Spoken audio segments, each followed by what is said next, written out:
নির্বাচনী ইশতেহারেই প্রতিশ্রুতি দিয়েছিলেন, এবার সেই প্রতিশ্রুতি পূরণ করারই আভাস মিলছে। বলা হচ্ছে ভারতের নির্বাচনের কথা। একসঙ্গে বিধানসভা ও লোকসভা নির্বাচনের আয়োজনের কথা বলেছিলেন ভারতের প্রধানমন্ত্রী নরেন্দ্র মোদী। এবারের মেয়াদেই সেটি বাস্তবায়ন করতে পারেন তিনি। বেশ কয়েকটি সূত্রের বরাতে এমন তথ্যই দিয়েছে ভারতীয় সংবাদ সংস্থা press trust of India PTI. এভাবে একসঙ্গে নির্বাচনের আয়োজনের নাম দেওয়া হয়েছে ওয়ান নেশন ওয়ান ইলেকশন বা এক দেশ এক নির্বাচন।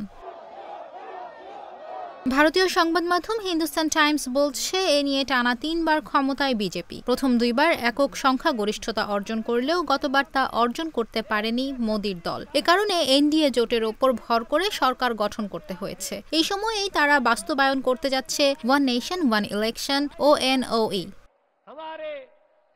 গত ৯ জুন ক্ষমতায় বসেন নরেন্দ্র মোদী। এরপর পেরিয়ে গেছে ১০০ দিনের কাছাকাছি। এমন সময় এই সংবাদ দিল পিটিআই। নির্বাচনী প্রচারের সময়ই মোদী ঘোষণা দেন এবার বড় কয়েকটি সিদ্ধান্ত কার্যকর করবেন। এ নিয়ে এবার পিটিআইকে একটি সূত্র জানিয়েছে নিশ্চিতভাবে এটি একযোগে নির্বাচন এই মেয়াদেই বাস্তবায়িত হবে। সরকার আত্মবিশ্বাসী যে সংস্কার পদক্ষেপটি দলীয়ভাবে সমর্থন পাবে এবং ক্ষমতাসীন জোটের মধ্যে সংহতি পুরো মেয়াদ জুড়ে অব্যাহত থাকবে।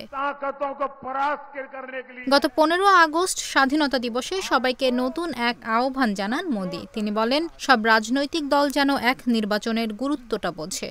একবারের বেশি নির্বাচন আসলে ভারতের উন্নতির পথে বাধা।